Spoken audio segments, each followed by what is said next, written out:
Hi everyone, and thanks for joining us today. I know different time, different dates, that can be quite a lot to get used to. I'm going to change my name and my background, so I've come straight out of a meeting into this for you guys. Look, heck of a session coming up today. Heck of a session coming up today. Look, I'll do my name in a few minutes. There I am. Thank you. Look, heck of a session coming up today. I met with Gordon Scott this morning, and look, Gordon Scott's the CMT, and more importantly, he's the guy that wrote the program for the CMT. So, gosh, master trader, certified master trader. I think it's CMT, and look, the man's a trading technical genius. He's going to talk about some stuff. He gives away some insights into markets and how they work, and some patterns that don't work or may not work so well, and how you can turn them into patterns that do work. A little bit of that kind of stuff. I think the interview takes about 40-45 minutes. At the end of that, we're going to give away a $25 account top up for those that are with us today. So do make sure you hang around to the end. We're also going to give those that want to join Gordon on his programs in November a chance to do that. We've got some great deals for you guys. So without further ado, I'm going to ask Mai if she would mind playing the recording. I'll be in the room, guys. If I can answer any questions for you guys, I will do that. If you're on YouTube and Facebook, if you want to post questions, we'll do our best for those. Gordon can't be with us because it is the middle of the night in the US right now. Once again, I really appreciate you guys coming out on a Wednesday, different night for us, 6:30, different time for us. She's a busy old life right now. Things are packing along as these markets start to go, and you know, trading has to come before everything else. So appreciate your flexibility in being with me tonight. Look forward to the session. I think you'll really enjoy it. Make some notes. This man, you know, we've got a lot of clever people in our team, and he is right up there. And you know, I'm going to say this, you know, possibly the best technical trading knowledge I've ever experienced. You know, and you know, we get around a few people, but obviously we get the best we can. Possibly the best technical trading knowledge I've ever seen. So do listen close, take some notes, become a better trader from it, and join us programs next week. We'll give you links for that. Next month, we'll give you links for that at the end of the show. Mai, over to you.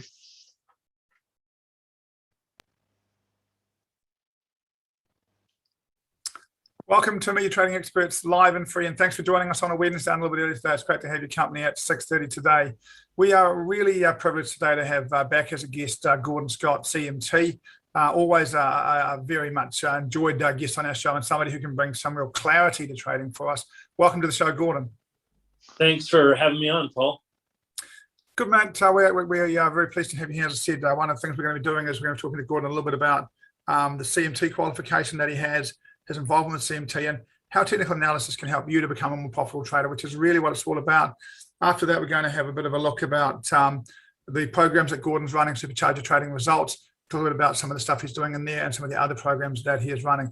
Do stay with us for the whole time. Because of the time in the US, we're recording this on Wednesday morning and playing this for you guys on Wednesday afternoon. So let's start off, Gordon. You're a CMT. Can you remind me what a CMT means and how you got to become a CMT? So CMT stands for Chartered Market Technician. Almost 50 years ago, a group of guys who were sell-side analysts in lower Manhattan, they all met after work at Bobby Van's and a few other bars around the downtown area. And after a while, they said, you know, we should make a profession out of what we do. They noticed the guys that, you know, back in the 70s were in the technical analysis profession. What it was you had a lot of lone wolves. There were, you know, one, maybe two or three people who specialized in technical analysis in each of the big investment banking firms. And they didn't have a lot of cohorts. They didn't have, you know, they were kind of the odd man out and in the corner doing something weird with charts or whatever, you know, that was the nature of it. And so they said, there's a real profession to this. It's an art and it's a craft, but there's a science too. And we want to sort of make that recognized and make that more structured and better understood. And so they formed the association. And when they did, they really wanted to make sure it was professional. It wasn't just, hey, a bunch of guys that know how to draw funny pictures and have weird sounding names for their patterns, you know. So they worked year after year, and eventually they got their designation recognized by FINRA, the regulation authority that kind of tells people whether they're licensed or not on various things. And in the year 2013, I had the privilege of being named the managing director of the CMT program. And what that meant is that I'm in charge, at that time I was put in charge of all of the exams, the process of doing the exams, process of creating the questions, the process of grading the exams, and then making sure the people who have each of the exam results recorded are then able to be certified as they progress. And then on top of that, I was also in charge of the curriculum. That is to say, everything that people have to study to go, pass all of the questions. I mean, the questions the exams are pretty extensive. They had, 120 questions for the first exam and 150 questions for the second exam. And you could only take these exams once every 6 months. And then they had a third level of exam, which had fewer questions, but essay like answers or short essay answers. And they required a lot more, putting pieces together and triangulating a few ideas and being able to write articulately about what people saw, or what you would see and how you would do the analysis. And you had to have 3 years of professional experience in order to be able to certify. You didn't have to have that to take the exams, but you couldn't get your CMT unless you'd actually worked in industry. And so the question would come up, hey, what do I learn with CMT, and is it good for me to get a CMT? Well, there are fewer and fewer, Wall Street like jobs that do just technical analysis. I mean, there are a few, but they're very few. Most people use a combination of fundamental and technical and a bunch of other things. So the CMT Association recognized that they really needed kind of work in concert with the CFA, the Chartered Financial Analyst designation. And so the Chartered Financial Analyst has 75 pages in its 2,000-page curriculum that are dedicated to technical analysis. Just a brief introduction. And that brief introduction is essentially 2 or 3 chapters of the first level of the CMT Association curriculum. So it was my purpose to then make the two, CMT and CFA, kind of work together. And more importantly, I had to come to the big thing I did when I worked for them. I worked for that association. It's a nonprofit organization. I worked for them for 4 years. And I was told that I significantly improved during my tenure. The curriculum was significantly improved. And part of that was because we just had a group of disparate reading books on a reading list, and I brought them all into a single curriculum, which we were able to get Wiley to publish. And to this day, those books, they're updated every year, and those books are excellent resources for technical analysis, regardless of whether you want to actually pass the exam. They're not cheap, but they're really good. And the reason that they're so good is that we focused them into one particular idea. And that particular idea was, is the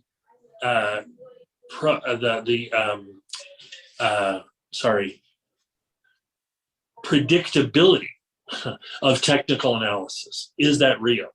Can you take a price pattern and forecast at something better than random? There was a tremendous amount of skepticism in the world of academic finance and high finance, that technical analysis had any value at all. And I had professors and many other people say to me, that technical analysis, that's just hokum.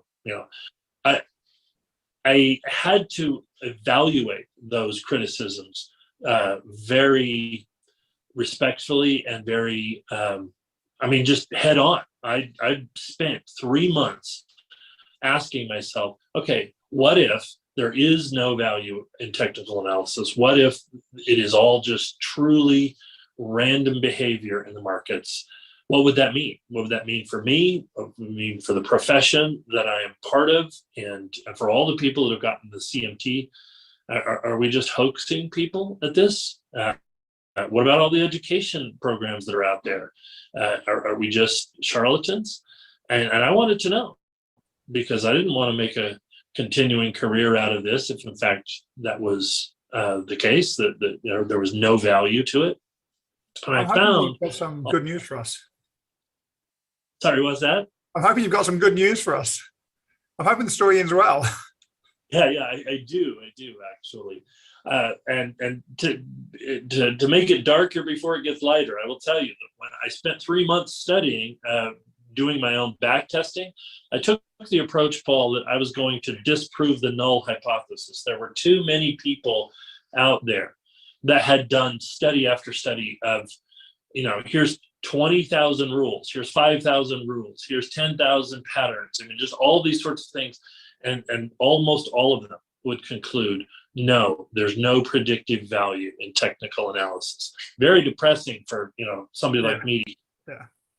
I don't have access to the data they have. I don't have access to the back testing tools they have. I'm going to come along here and try and find some way for me to analyze this that isn't simply, well, my back test says it is, because even if I could come up with that result, then how would I be able to combat those that publish in the Journal of Finance and say there isn't, right? And so I thought about it the other way. I said, okay, I'm going to try to prove, just straight up prove, that the markets are in fact random. And as I said about trying to prove that the markets were random, I found a lot of positive proofs. I found what I did was I did a number of back tests where I simply said, okay, I'm going to enter randomly, and I'm going to exit at 1% lower or 1% higher, and then 2%, and then 3%, and 4%, $1, $2, $3, currencies, various numbers of pips.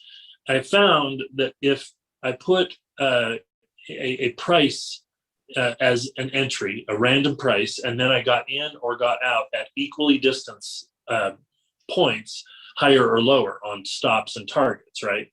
I found that I would very reliably get 50% win rates. And these would be over thousands of trades, As you know, Gordon, we've got one of these, right? We've got a robot set up that trades a random product in a random direction at a random time with a 25 pip target and a 25-point stop. And after 280 days, it's basically within 2 trades of equal. It's pretty much exactly break even, 50-50, Yeah. See, it's really interesting that that should be, right? Because, there's all kinds of news, there's all kinds of events. Surely there's something, right? And you can say, well, you're getting in at random. So, I took that, getting in at random, and then I said specifically, all right, here's the entry signal. I want to use this entry signal. I want to use that entry signal. And there were no change. The data, the percentages were almost entirely exactly the same. I thought, that's it. That's the proof. It's just all random. But then I looked and thought about, the U.S. stock market starts at the lower left in the early 1900s and ends in the upper right in this century. And yeah, there's a lot of fluctuation along the way, but you can draw a trend line up there. That seems really weird if the markets are random. Why doesn't it look sideways? Why doesn't it look like the currency market over the past 5 years, which is, you take a random basket of currencies and they look pretty sideways over the last 5 years. Oh, over the last 8 months, my gosh, they do. Yeah. So why wouldn't the U.S. stock market be that? Well, because of inflation, because of growth in actual companies that do grow. There's a few things that nudge it higher, but those things would if the fact that they're there, doesn't that mean that it's not random? You should be able to just buy the US stock market and watch it go up. But that doesn't happen either, and so I did a little bit more digging, and what I found was there was some really interesting anomalies that would show up. So here's one that I'll tell you about, because it would take a long time to explain a lot of these. But the one that showed up, which anybody could do this back testing and they would see the same thing. If you take a certain amount of stock, let's say, and we'll use Forex terms here to make it simple. You trade a pair and you do 100 pips lower, and you set it up to go 200 pips higher to take profit. So you're risking 1 to make 2. In random trading, I mean, if you're going to get 50-50, then just changing that distance should make it go to 33% winners and 66% losers. Yeah, it doesn't do an testing. 2 and 66% of the time you're going to get that 1, right? Yeah. Now, you've done that as well? Yeah, not working, not breaking even. Yeah, you're not breaking even. No, it's the result's not massively different, but it's not 67-33. It's further away from the average than the 50-50 one is basically 49-51. And the other one, I think, is about 28% winners and 72% losers. I haven't checked it for a month, so it may be slightly different from that. But it didn't work as well for us. So again, ours is still one test on a few hundred days. I'm sure you did more testing than that, but I was surprised that when we did it, we didn't get the same consistency of break-even result in that scenario. What did you find? I mean, that's it. So in currencies, it's a little different from U.S. stocks. You get better results. Yes. But if you're trading currencies that tend to trend, as an example, the Euro Aussie tends to trend a little more than other currencies. The Aussie yen, because it's so highly correlated to the U.S. stock market, tends to trend. So if you confine it to a few of the currencies that act a little bit more like the U.S. stock market, that have this sort of built-in inflation and that do sort of trend a little bit, then here's what you get. You get this situation where you should have 33% losers or thereabouts, and about the other way around. Yeah. 66% losers. Yeah. That's if you are just, doing that all the time. So the big anomaly I found was, what if I don't take profit at my 200 pips? Yeah. I just trail it up. I just use a trailing stop. So I found that if I did the risk 1 to make 2, I would get the 33.3% win rate. And it would be plus or minus, depending on the data set I was using and so forth. But if I ran a simulation of trades with a trailing stop, instead of getting the 33%, I had surmised I would get 3% or, a win rate of 33%, because you've got to go up twice as much before you back and get the same amount of profit compared to the amount of loss that you're going to take. So a trailing stop, functionally speaking, it almost always acts like a risk 1 to make 2 kind of trade. Yeah. And the percentages ought to be the same, 33%, right? But they consistently came out at 36%. I mean, there was plus or minus, right? There were 100. Yeah. But the median of the percentage was 3% higher. And I thought, well, why should that be? Why should there be 3%? Because that's not just random fluctuation. Yeah, it's pretty close to the margin of error, but it's far enough away that something else is going on. This was the anomaly that caught my attention and made me realize there is something here. It's not what they say as it's all random and everything is nonsense. So I looked at that and I thought, you're telling that if I just use a trailing stop, I'm going to have a 3% chance of doing better than random. Why should that be, right? So first off, I did several more tests to verify that was in fact true, and that kept showing up. Just the use of a trailing stop in any market tends to outperform the equivalent of a, risk one to risk to make two kind of setup. And the only thing that you can use to account for that are those times where it goes much farther than the top. You don't stop, it just keeps going. It's about 3% of the time you get these trades that really do trend. Now that amount of 3%, that is so small, 3 out of 100 trades, 1 out of 30 trades, that it could happen in your trading. And if you didn't know to look for it, you wouldn't see it. You'd say, oh, well, you got one time. But it really isn't necessarily luck. Even if the markets are random, then that thing is still there. That was happening even as I was testing for random. So when I went and said, okay, well, what if I have good entry signals? What if I improve my entry signals? I found that I could increase that number from 33 to 36 to from 33 to 38. So I could get a 5%, above what random entries would. So that made me realize there are some entries that are better than others, and they don't always work, but the amount they work is a tiny little bit. So small that if you do a whole lot of tests, if you do 20,000 tests or 100,000 tests, and you do Monte Carlo and stuff, that small amount, it'll flatten out. And that's what I think happens with academics. They look at this and they say, oh, that's a rounding error. I mean, it doesn't prove anything. Actually, it does. It proves something very important, and that is the fleeting anomalies. They'll be there sometime, they won't be there, and then they'll come back. These sorts of situations that happen with markets, they're small amounts. They're small, percentages of time that they occur, but they do occur so frequently that you have to you can monetize them if you know what to do. I'm going to ask you that. You ask questions, Paul, because this actually leads into what I'm going to be teaching in the How to Supercharge Your Trading Results.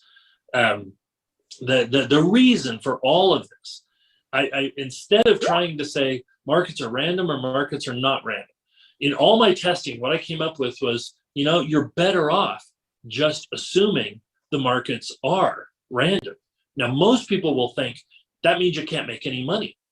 But what I found in my studies was the opposite was true. Because they're random, there are some very specific, persistent behaviors that occur in the marketplace and in regular trading that are almost always there. And if you know how to extract value from them, then you can consistently and persistently make money, even with what other people think are random indicators. The most important part, though, is not the indication. It's not the where's the time to buy, what's my good entry. The most important part is the management afterwards. It's the management of your exits, the management of your position size, the management of the leverage you use. And all of these things are you can kind of put together in what I just simply like to refer to as risk management. So when I was working with the CMT Association, what we did is we squarely pointed the curriculum at using technical analysis for risk management. And so, I had this one guy who was a fund manager for Merrill Lynch. I was having a conversation with him, and I was asking him, hey, look, if you're going to hire people, I want to make sure the CMT trains people to, come to work for you in the way you want. What do you want these guys to know? And they said, well, it's really cool that they know technical analysis and stuff and patterns and everything, but they got to understand the environment I work in. I own 1.7 million shares of Microsoft. I can't use a stop loss. I've destroyed the market. I have to have a way of understanding, using technical analysis to manage my risk that isn't like a binary trader kind of behavior. And I need to, I need to know that too, but I also need to know something on a bigger scale, some way of being able to work with managing my risk through technicals. And so then that really expanded my mind to risk management isn't just about, stop and profit target. It's mostly that, it's primarily that, but it's also about intermarket analysis and, what are currencies, what are commodities doing. And so from portfolio management, it's going to be, how much effort do I have to put into managing a macro picture? The value of that is knowing if I manage that way, if I watch for those kind of risks, I also see the opportunities, because that means this high level institutional guy who's running $4 billion for a firm like Bank of America, Merrill Lynch, he is saying, all right, at this point, no go. I now have to do something different. And when he starts doing something different, that tells me there's an opportunity for me, the small trader. And so I'm constantly looking, using technical analysis to look for triggers and indicators that would create those opportunities. In fact, 2 weeks ago on my Monday morning program, I mentioned a trade on the Euro Aussie. You, Paul, you're familiar with that. Yeah. Right? Yep. So if you look at a divergence on a technical indicator, an RSI, or my favorite is the Commodity Channel Index, CCI, because it gives the earliest indications compared to the other indicators. But if you look at that and you see, hey, it's making higher troughs, and you look at the price coming down, making lower peaks, those things together suggest that the price might soon turn around and go the other way. Well, there was a nice bullish divergence on the Euro Aussie, and I looked at that and thought, yeah, all of the macro indicators say that the Euro Aussie should keep going down, because the Australian dollar is more likely in the current environment to get stronger against the US dollar than the euro is going to get stronger. I mean, they're both going to get stronger against the dollar, but the Aussie is going to get more stronger. Yeah. So comparative, the Euro Aussie should continue to go down.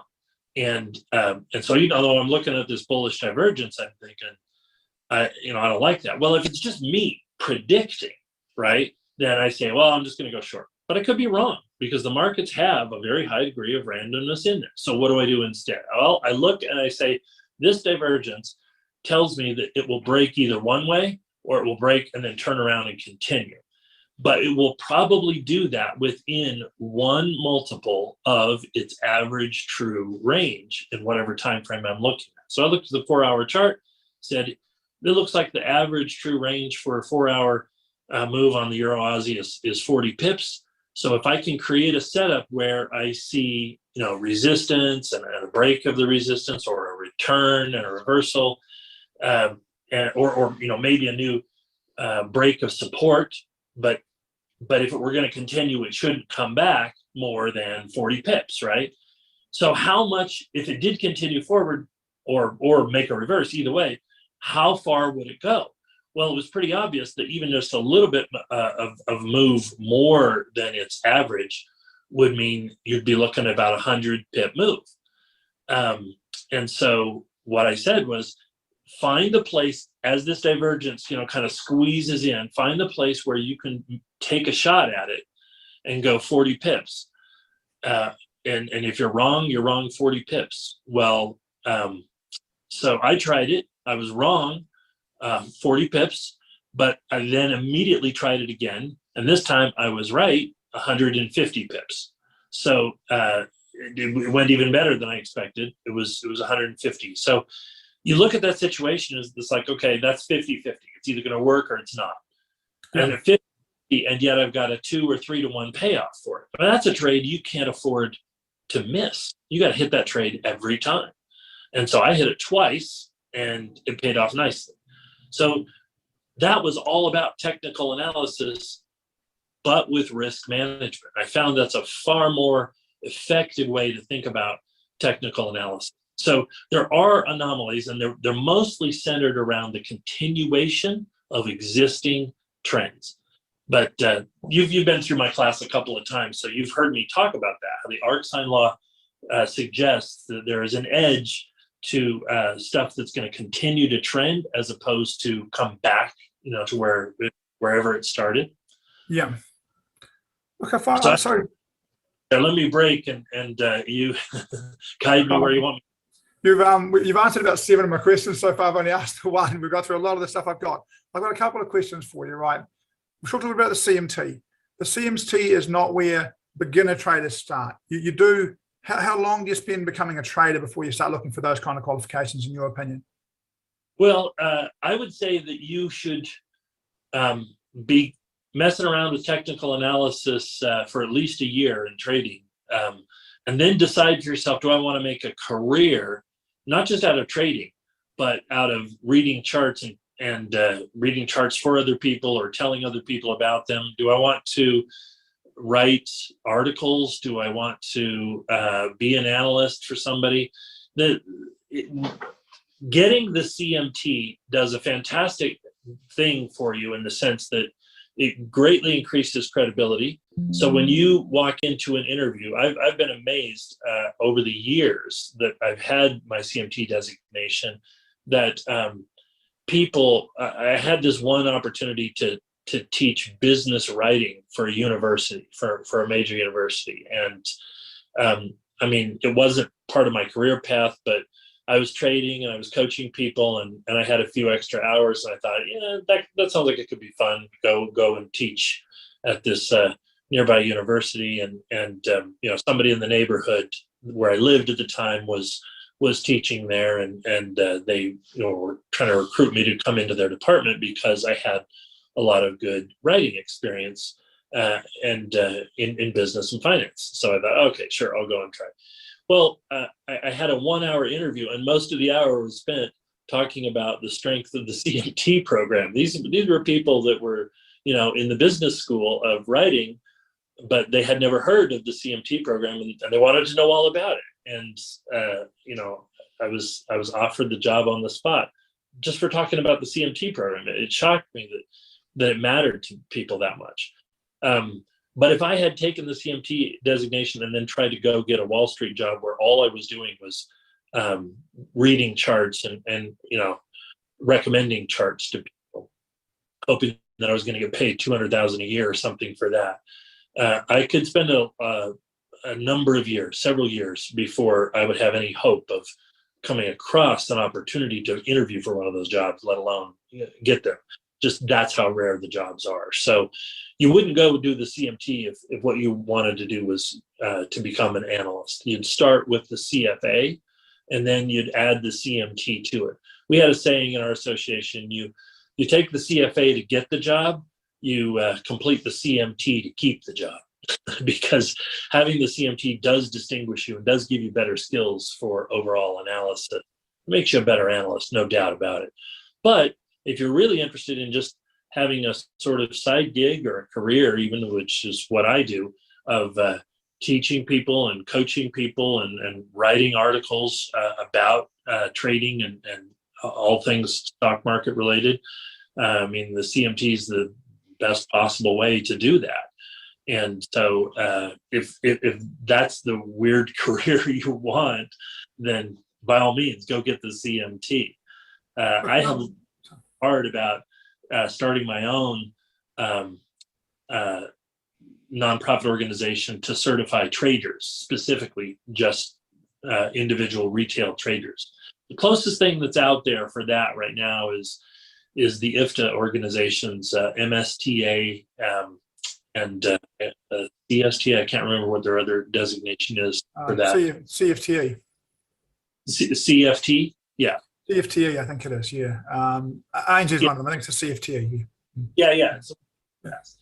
It's a good designation, and it's a little more targeted at an individual trader audience, so it's good for that. The CMT was specifically designed to help people navigate the world of traditional finance and so forth. But as I say, nowadays there's so little demand for that specialty alone. You've got to have that with other things. That being said, I was amazed to find that having a CMT was as valuable as having a master's degree in business, an MBA. It was about equivalent of that as far as what people were interested in. Probably not an MBA from Harvard, but an MBA from a non-Ivy League school. The CMT was. That's pretty cool. Look, I've got a couple more questions for you, and I think I'm going to put a couple of them sort of together here for you. Look, you've touched on this a little bit, right? That as a CMT, first of all, you've talked about writing. You've done a lot of writing for Investopedia on their stocks newsletter. That's one of the most read stocks newsletters in the world, which is kind of cool. But as part of that, as a CMT, what you can do for stocks, you can do for Forex, you can do for, the technical analysis skills are the same, right? These are transferable between the different parts of trading. Yeah, that's actually one of the great things about the CMT and technical analysis as a profession. If you study the CFA, you learn a lot about analyzing equities, becoming a stock equity analyst, and you learn a little bit about the other stuff too. But to analyze alternative investments, you got to do a Kaya, you got to do a bunch of other things. With the CMT, what you're learning about price action is going to cut across all asset classes.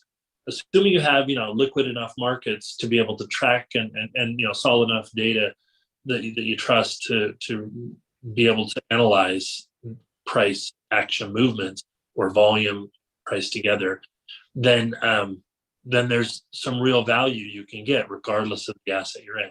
What's even more fun to me is using the price data from varying asset classes. So looking at currencies and commodities, looking at bonds and gold, looking at stocks and the US dollar, and finding various cross correlations, volatility, the VIX versus option prices in the S&P 500, looking at VIX versus VIX futures, looking at the VIX of gold, VIX of oil, and comparing those to price of oil futures, and on it goes. There's just so much valuable information in those things.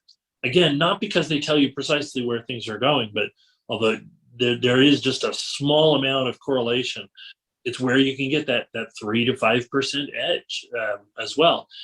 That looking at that intermarket correlation can give you these ideas. You couple that with the risk management of the technical analysis setups, whether it's Elliott wave or Fibonacci or divergences of an untold number of indicators that you could use. Price patterns. Price patterns happen to be my least favorite way of trying to find an edge in the markets. That being said, there are a few price patterns that really do have an edge. Here's one for you. Most people know about a head and shoulders reversal, right? Whether a top or a bottom. The head and shoulders reversal is actually not too bad in terms of, if it occurs, is it predicting, that the reverse will happen? The edge is not so good that you'd want to use that alone, but it is better than the other patterns. That being said, I would call it maybe a 1.5–2% edge, but the big edge is a failed technical or a failed head and shoulders. I mean, that is an amazingly strong indicator. It's like if you have a peak and a trough, and then a higher peak, and then an equal trough, and then a lower peak. And when it comes down, the trough doesn't break, but instead it turns back up. That failure right there has about a 70% chance of exceeding the highest of the peak. Really good indicator, and it's not well known that way.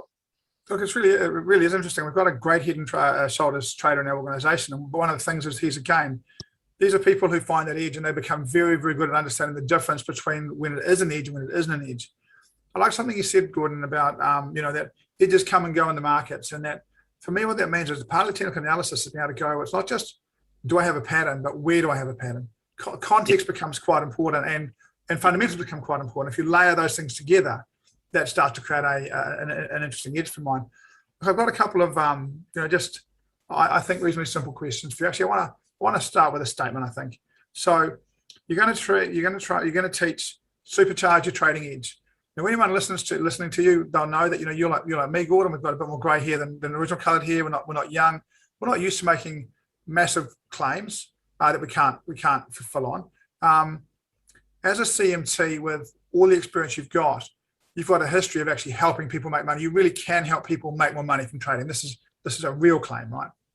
Yeah. No, and I can give you 2 examples. In fact, in the class, everything I've just been talking about, risk management and context and the technical analysis and knowing how your edge is going to come. One of the things I talk about is how to how to dial in what kind of winning percentage you want to have in your trading. Do you want to win more often? Do you want to lose more often? Everybody says, well, I want to win more often, right? Yeah, but what if the trade-off is when you lose bigger, and if you lose less often, you lose smaller? Oh, well, I don't know. Which one's better? Which one makes more money? So here's a quick story about that. One guy by the name of Ed Seykota, if you read Market Wizards or any of these trading books about guys who have had incredible returns, you'll probably come across this name, Ed Seykota. And I as part of the supercharging your trading returns, I tell his the core part of his story that matters. He trades with a trend following system where you basically risk 1 to make 3 or more. Over a period of years, he took a $50,000 account and turned it into a $50 million account, trading in futures and commodities markets. And he did that primarily being wrong more than 60% of the time. Yeah. So he was right only in the neighborhood of around 35, 36% of the time, and with his trades. But they paid off handsomely because his baseline would have been 25%. How did he do it? Well, I will be talking specifically in the class about how guys like Ed, there are a lot of them actually in the high finance world that had similar results.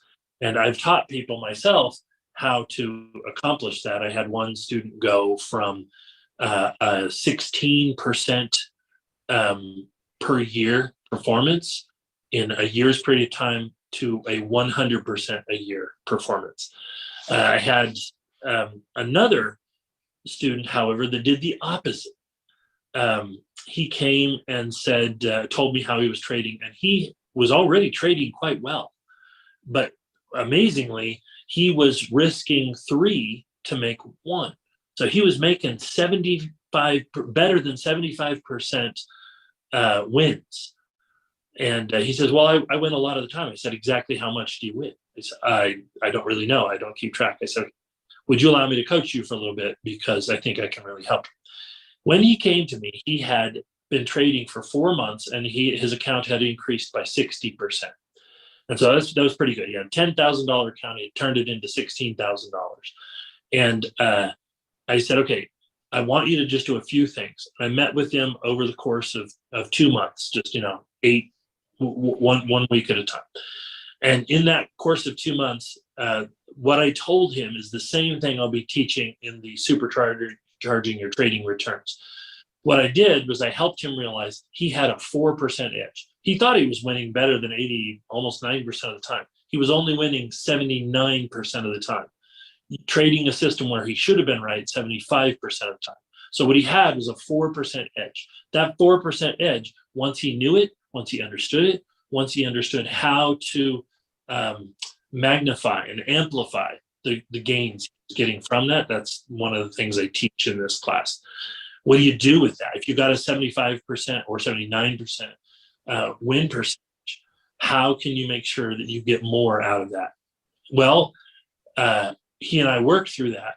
And in the next 2 months that we worked together, he doubled his account. He took it from 16,000 to 32,000. And so that was, he was doing well already. I mean, hey, nobody's going to sneer at 60% in 4 months. but he actually accelerated dramatically just by learning these few key ideas. He himself has gone on to become the youngest manager at a proprietary trading shop in New York City. He doesn't like to brag about it, but he actually made over $1 million in profit in the past year. So it matters so much if you just know what your winning percentage is, know how to establish that, know how to identify what your edge is, know how to find that edge, and then what to do with it. How do you amplify the gains that come from it? That's what supercharging your trading returns is going to be all about. And it doesn't matter which market you're trading in. I'll be using examples from both stocks and Forex. Mate, we're going to do supercharging your trading returns on the 6th of November. On the 13th of November, we're going to do low-cost growth stocks. And on the 28th, he says, leveraging your edge. Can you tell us a little bit about low-cost growth stocks and leveraging your edge while you're here before we wind this up? And thank you very much. There's a gentleman by the name of Chuck Whitman, and you can look him up. He and I got to collaborate together for a while, and working with him was very eye-opening because although I had learned all sorts of things to a supercharged trading returns, he told me of the experience he had. He had 8 years in a row of more than 100% returns. I didn't even know such a thing was possible. He ran a proprietary trading shop after a number of years, and built it up to $800 million in assets under management before he decided to step back from it. He told me that 1 year he had 800% return, and I'm not talking about a $10,000 account here. In Chuck's was a multi-million-dollar account, and he increased it by 800% in 1 year, and that was in the middle of his string of multi-triple-digit return years. And so I said, Chuck, I didn't know such trading was possible. To what do you attribute it? And he said there was a number of things, but one of the biggest things is understanding that what you trade matters. And I never really thought that it mattered because my studies had all been around price actions, mostly random. Well, it shouldn't matter what you trade. But as I started looking closer, I realized that penny stocks and low price growth stocks, pharma stocks, and various other things, they have asymmetrical risk return patterns. That is to say, when you win, you can win big, but not just a little big, a lot big. And so if you have a class of stocks that you're trading in that consistently does that, and if you trade in such a way that you're not limiting yourself from these explosive gains that could occur, and you're also trading carefully, you're not trying to say, well, this is the one, this next one is my lottery ticket. No. Don't play the game that way. You don't know when the next trade is going to be a big winner because most of the market is random. So how do you actually work with various asset classes that are explosive in such a way that over time you really can't get the benefit of them? That's what the low-cost growth stocks are all about. It's not the same. There are limited. This is the program that Bob Stephen Powell picked up off you, the guy we spoke to earlier in the year who'd made about 160% a year trading penny stocks using basically the system that you'd taught indirectly to him. This is the system, right? I mean, the great thing about this is it controls your reward to risk, right? Because the price is small, so your risk is small, but the upside is limitless. So you get a fantastic, your risk reward potential is off the charts, right? Right. Not all the time you're going to get there, but it exists for you. So I lost you there. You back? Yeah. No, I was just saying it's the asymmetric returns you're looking for. Really nice. And leveraging your edge. What are you doing on the 28th? The 28th is the course that you have about the leveraging with options. Yes, it is. Yeah. So here's the thing, a lot of people got really interested in the meme stocks earlier this year, GameStop, AMC, and so forth, because they did short squeezes, and there was a gamma squeeze thing that happened, and those are interesting. And hunting for those, well, it's the fact that everybody saw them all at the same time that made them so explosive. But that's kind of gone away now. Now there's this special acquisition corporation specs, that people talk about. We just had a couple of big moves in DWAC and Benny and others. Those are interesting too, but again, it's a concentration of attention that creates those, that makes those kinds of things happen. What most people don't realize is that those same kinds of returns, 800%, 1,000%, 1,500%, those happen every day, every week with options. Now, they're not all options by far, right? It's a small group of options, and which ones they're going to be, you don't know how to predict. But options are the most, US stock options are the most persistent asymmetric return vehicle that exists. And if you're trading with a certain class of them, you have potential for very big returns, 10 to 20 to 30% what you're initially risking. But the percentage of time that that's going to occur is so low. So how do you create a situation where you have the right to try that, right? If you're just, well, I know they're out here, you're just, throwing darts. You're not even throwing darts. But if instead you say, okay, I've got this system where I'm going to build up a certain amount of gain, gather some of the market's money, and then I'm going to use some of that money in calculated ways to play these opportunities. Well, then doing that's risk management. It's risk and opportunity management. So what I'm really excited about is for people that have the ability to trade US options, either through a Webull account or even if you have a TD Ameritrade account in the Singapore market, you can do this, and TradeStation as well. But the opportunities there are amazing, and have to sort of be systematic about them.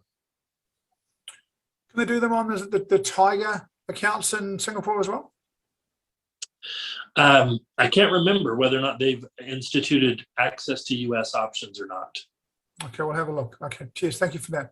Look, Gordon, I guess as the recording winds down, I'm going to talk to people about the opportunity to come and join you. It's the last time we're going to offer these 3 programs to the general database at Actions to Wealth. So I'm really pleased to be able to do that. And I really appreciate it. As you know, I did the precursor to supercharging your trading returns several months ago now, and I called it the most impactful morning of education I've ever done. I think it's an amazing program. If you're really serious about understanding it, look, we brought some of the stuff from that program into the basis of the IFP program. But we've simplified it down to the most simple points. You're going to take it and you're just going to expand that back out to the full education. And if you really want to understand some of the stuff around randomness and personalities and that kind of stuff and see it covered in full, then this is the program for you guys. Gordon, thank you very much for your time. Always fascinating to hear you talk about trading. And I think always fascinating to see the effects of that sort of structured qualification and those years of research and that ability to pull knowledge out about things all the time. I love the stat about failed Head and Shoulders, because it only makes sense that if Head and Shoulders doesn't work, the market has some momentum. It's going to go somewhere. And I really like that is the case. And if you're Head and Shoulders trader and you miss the way you're going, there's potentially a really good opportunity for you to go the other way if you have that experience and flexibility of mind to be open to it. And that's also a huge part of trading. So thank you very much, Gordon. Really appreciate it. We will have you back on the show as soon as we can. I will see you in those courses in November, and we will wrap it up with a final word from you, and then we'll let it go, and we'll put the offers into the group for the people. All right. Well, thanks. I'm really looking forward to having the opportunity to tell about these things. This is years of research that I'm able to now share with people. I'm excited because in this environment here, I'll be able to share new research that I've come across just this past year about entry signals that do have edge. I'll be featuring those in all 3 of the classes. So I'm really looking forward to sharing that with folks. Cheers, mate. Thank you very much. We look forward to that very much. Thank you. Here we go. And if you can do the screen share go, that would be great.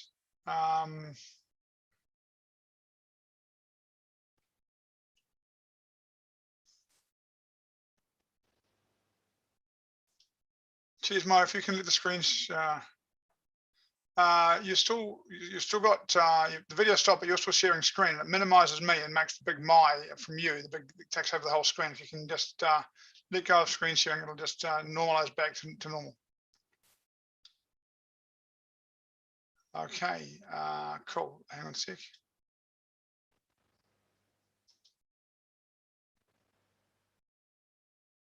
Sorry guys, sorry to hold you guys up. We don't need to do this. We will move along pretty quickly. And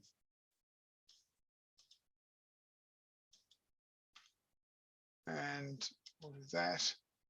Okay. Look, Tiger Trade does do US options, so that is available to people in Singapore. One of the things that my understanding that Gordon's going to do going forward is that he's going to run a Tiger Trade account and another one. One of the other local Singapore ones. He's going to do his stuff on this. So he's going to show everyone in Singapore how to do that kind of stuff. I'm going to get Maya to put the links into the group. It's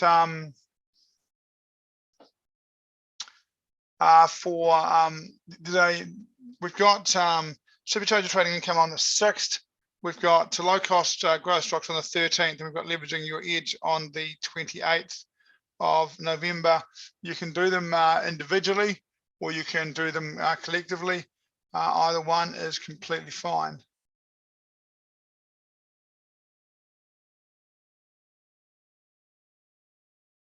Now I'm going to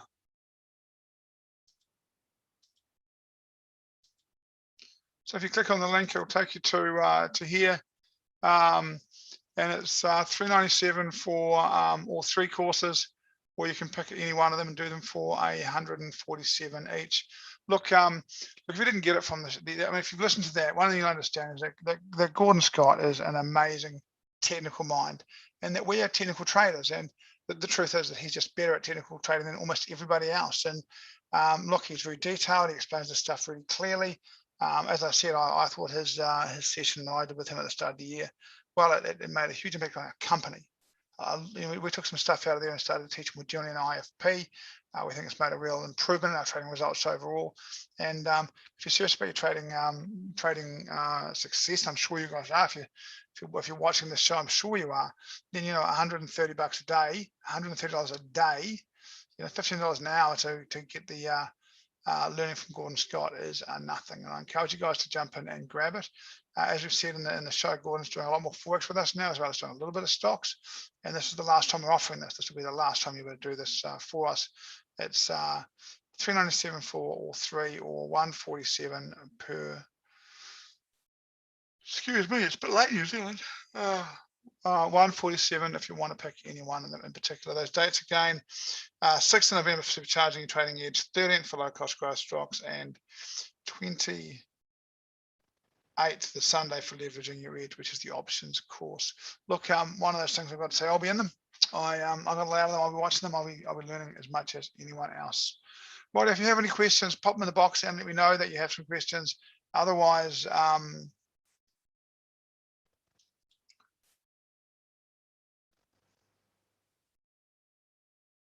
there's the link again from Mike. If you have any questions, pop in the box and let me know. Otherwise, what we're going to do is we're going to have Maya do the draw, $250 account top up. Not me in the room today either. I'm not quite sure what we had on YouTube with it, and we had no real chance to ask questions, so it's kind of hard.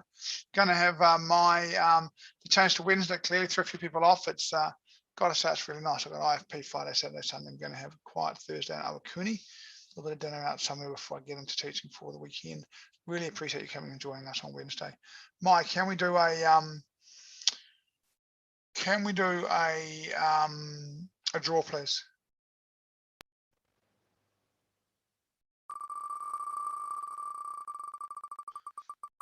Will Crystal win?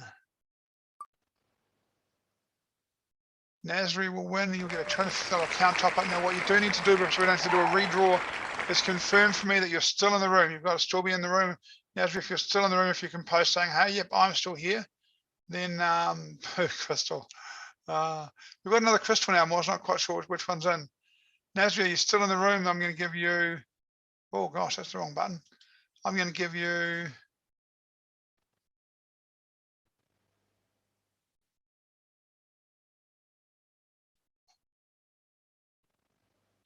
look, Nasri, if you can type your full name in to us, the panelists, that would be cool. Otherwise, I'm going to redo the draw. I don't have a response from Nasri. So I'm going to redo the draw. I don't have a confirmation. He's in the room. Probably got that little thing, you know, minimize. He's probably doing some other stuff. He's going to come back in. He's going to find out that he hasn't, that he could have won. He hasn't won. He's going to be super disappointed. Rightio, let's give Candice another chance to win. Agnes another chance to win. Crystal another chance to win. Mike, can we redo the draw, please? You've got to be in the room to win, guys. You've got to be in the room. You've got to be following. Crystal doesn't win. Crystal wins. And twice because she asked a question and Crystal wins. There we go. Crystal wins. Congratulations, Crystal. Given that you've written Crystal wins in the group, I'm going to suggest that you do know that you have won. Crystal, can you write your full name in the chat, please, to the host and the panelists, just what the L stands for, Crystal, so that Mike can pass it on to James. He will have your account topped up for you in the next week or so. Look, I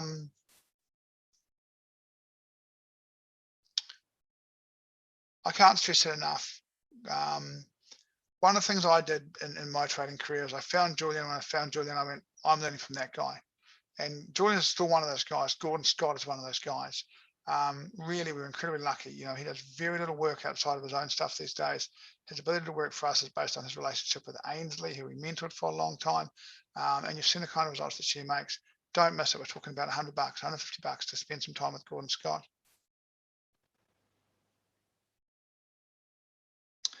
How do we use existing top-ups? I know, I'm sorry, Crystal, if you can just put your full name in there, my will take care of it. She'll get in touch with James and he'll get in touch with you. How do we use existing top-ups? So if you could write that in for me with a bit more clarity, I'm not quite sure what you're asking. If you've got an account with a top-up, money goes in and you can trade it. Is there more to it than you, Stuart? Is there more you need? I'm not quite sure I get your question. It's late in New Zealand. I've got an old man's brain. Maybe I'm just missing this one.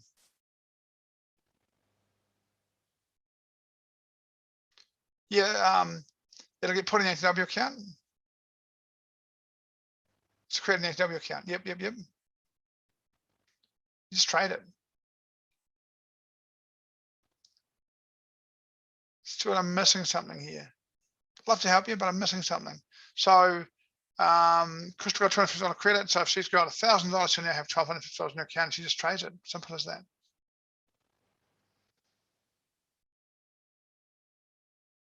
Am I missing it? Stuart, am I missing your question? I don't mean to miss your question. Sometimes I just miss.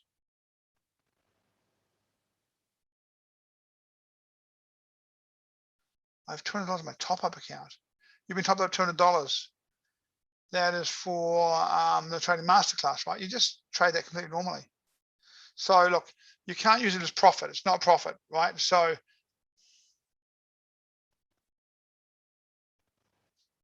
thanks, Crystal. So you can't use it as profit. You haven't made it, but so now you know, your 1% might have been $1,000 you're trading at, you know, at 1% of that. And now you're trading at 1.2% of that. That's really how you use it. But you can't use it to offset the cost of a call. It's to be traded. It's credit in your trading account. It depends what you mean, Stuart. If you're talking about what Crystal just won, it's credit in your trading account, and you can, yeah, you can't use the credit in your ATW account to buy courses. Sorry, you can only use it to trade. If you've still got to pay for the courses, I'm afraid. Thank you, Stuart. I finally got the question. Sorry, it took me an age. I'm a little bit older, slowly losing it. Look, I appreciate you sitting through. One of the things I really understand is that the recordings, just by nature, aren't as interactive as when we can talk to you guys while we're doing the interviews. You know, we can sort of involve you a lot more. So I know it's a different kind of watch, and it's quite long, all the recordings always. So that's why we try and do so much of it live as we possibly can. It's great to have guys like Gordon, and we just can't get him here at this time. It really is the middle of the night in the US, and he's got to trade tomorrow morning. So thanks for watching the whole recording. Thanks for staying. Congratulations to Crystal for the win. Thanks for the questions. Have a wonderful week. I'll be back next Thursday. I expect to be stuff and all the stuff going around. I am back. I don't have a guest confirmed for next Thursday, but I'll get one done after IFP. And I hope I'll see you guys then. Take care. Remember, guys, girls, stay calm and make good decisions. And be it trading or anything else, it'll work out at the end of the day. If you can stay calm, make good decisions, things have a certain way of working out for you. Take care of yourself. Look after yourself. Stay safe. See yous.